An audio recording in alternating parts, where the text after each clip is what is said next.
रक्षाबंधन निमित्त खास बनवली होती कुर्मापुरी भाजी। तर फटाफट रेसिपी बघून घेऊया। तर त्याच्यासाठी कांदा, टोमॅटो आणि लसूण बारीक चिरून घेतलेला आहे।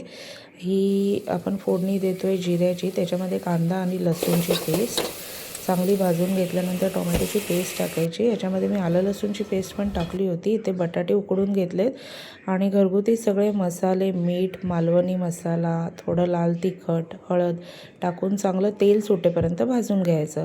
तेल सुटल्यानंतर त्याच्यामध्ये उकडलेले बटाटे कुस्करून टाकायचे आहेत आणि छान मिक्स करून घ्यायचे आहेत आणि तुम्हाला पाहिजे तेवढं पाणी ॲड करून पातळ भाजी बनवून घ्यायची।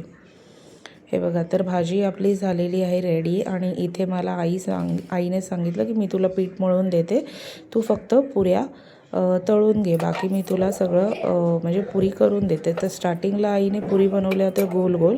मी बोलली तेवढा वेळ काढू नको, अशा फटाफट पुऱ्या बनव।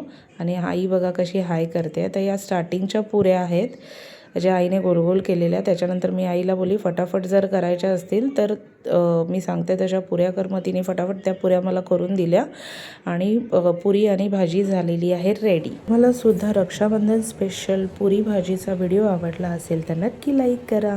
बाय।